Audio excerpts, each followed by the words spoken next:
Good morning. I want to thank everybody for joining us. It's Olga Atamanova, Media Center of Ukraine. Ukrinform continues its operation. It's day 252 of the heroic resistance of the Ukrainian people. And now we will be talking about our Ukrainian energy supplies, power supply systems. Joining us is Mr. Oleksandr Kharchenko, Director at the Energy Industry Research Center. Good morning. Good morning. Mr. Oleksandr, President of Ukraine recently mentioned that about 40% of Ukrainian power grid is damaged. What are the challenges that we are facing for renewal of this mitigation of this damage? Let's understand first what the president was talking about. He was talking about the level of the damaged equipment in the power grid, and this figure is changing every day. So that the facilities are being renewed on a daily basis, but there is a new wave of strikes and new damages, new installations destroyed, so it's very difficult to record some specific figure which would tell us about the level of the general damage around the system, but it's generally around 35–40%. The latest attack, which took place traditionally on Monday, was quite massive, and it was more massive than the attack on the 10th of October. But on the other hand, both the Ukrainian power grid better understands the way to counter these strikes, and on the other hand, our counter rocket systems work better and better. But still we have to mention some substantial damage. The Moscovian occupants changed their tactics a little bit. They started paying more attention. They started to focus more on the objects, on the power generating objects, so they don't try to damage the hydraulic power plants, for example. They don't try to hit the dams or turbines. Those are very well protected installations, and with 2 or 3 or 5 rockets it's quite difficult to damage them. So they focus more on the power supply infrastructure, transformation stations, which give the power from the generating stations. So it complicates our work in terms of transportation of the electric power. There are certain damages, there are destroyed installations, but the brigades are working on repairing of those installations. Kyiv has felt it recently, Dnipro felt it recently to a very significant extent. We need about 12–15 hours to reestablish the power supply, because some of the installations are completely destroyed and time is necessary to reestablish power supply. There was, Mr. Oleksandr, there was a statement by DTEC that they run out of the reserves of helping us with the repair of the power supply systems, but there are statements from a large number of countries who are ready to join to contribute to our energy security, to contribute to the repair which are needed by our country. Can you please comment on this? Let's first say that many countries started helping us way before this statement was issued, and before 10th of October we were in dialogue with many partners as to the renewal of the energy infrastructure, and it's quite understood that this dialogue became more intense after 10th of October. We have instances when the German energy technicians, they go on vacation to take the equipment and bring it to the border of Ukraine. So we feel very powerful support from our colleagues in Europe. We feel the support of our colleagues from Baltic countries and Poland, who do some unprecedented work, and Germany, who support our energy infrastructure to a very significant extent, and a lot of other countries as well. At the same time, I want to tell you straight that these attacks at the political level, they, so to say, increase the temperature of the tension.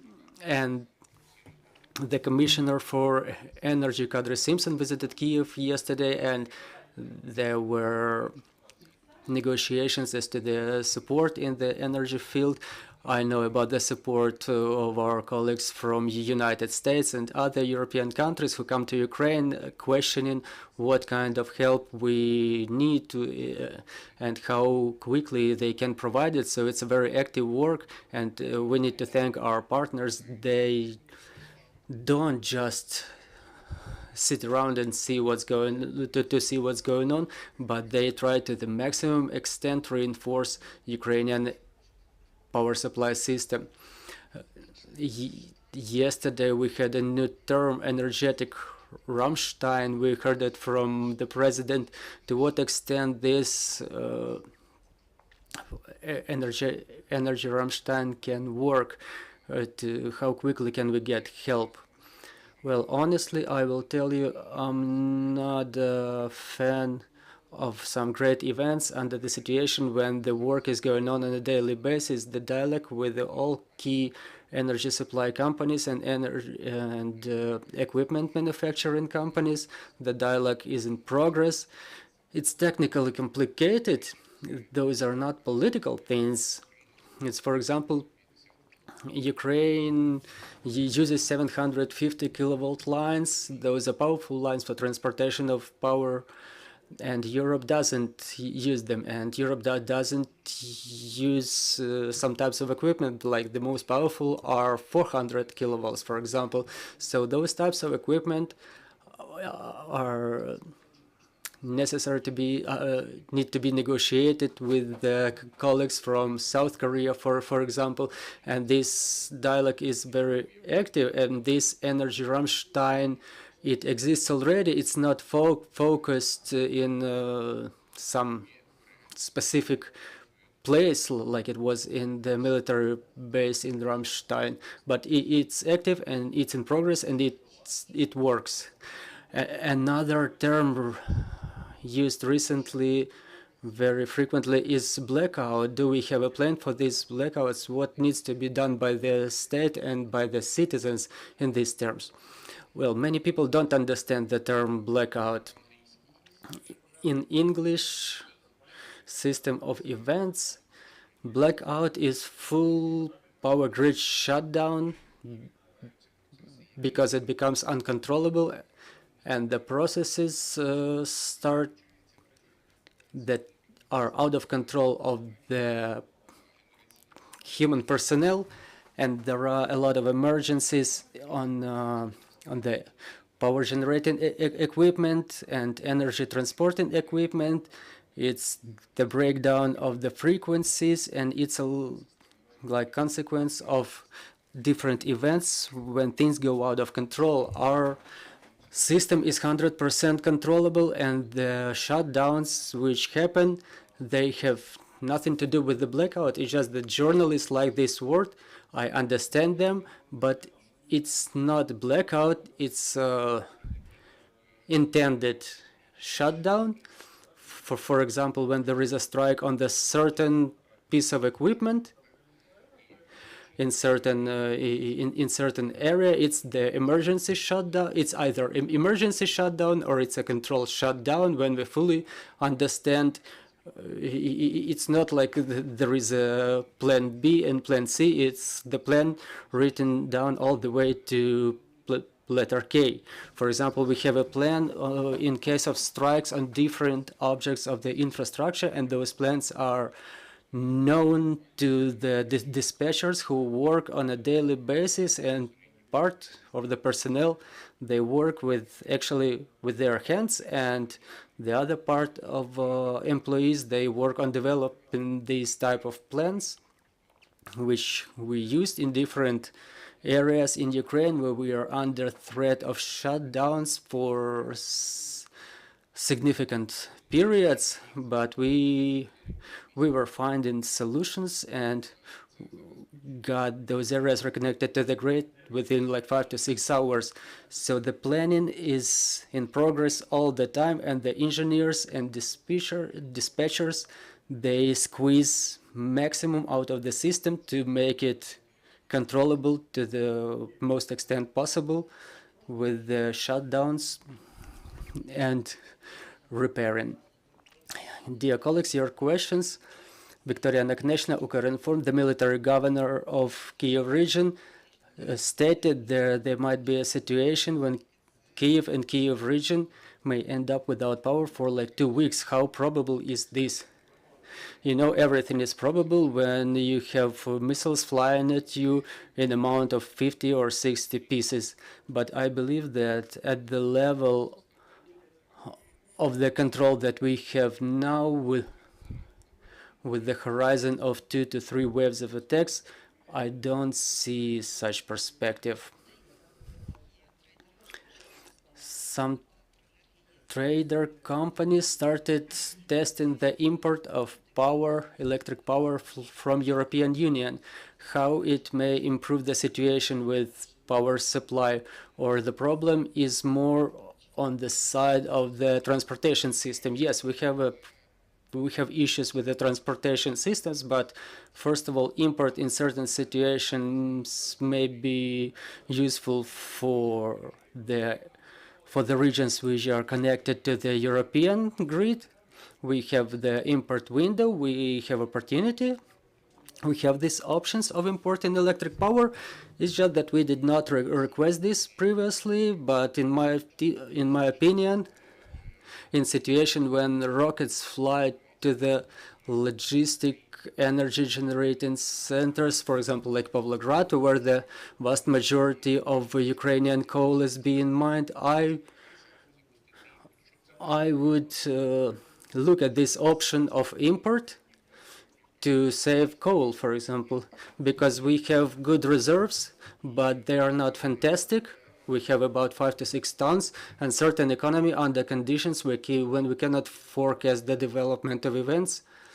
I think it would be feasible to consider this option. Mr. Oleksandr, we know that we switched to European power grid, that we are connected to it. The shutdowns, the damages, do they influence the operation of the system in whole, and do they unbalance it? Well, let's put it this way. It was one of the first steps taken. We calculated in what way it could influence the European system because we are fully connected to it. But we don't influence in any negative way on the European system. Good news. What about our citizens? We know that we are in the mode of total economy. Do you have any advice so we understand that we need to keep the lights switched off? But in case we face the shutdown not for 1 day but for several days, what should we do?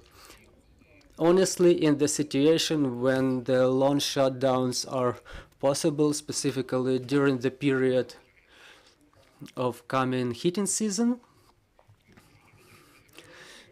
it's understood that I get a lot of these questions. People who communicate with me, they just call me and they ask me what to do. For example, in case if you have a private house, the universal reply is power generator.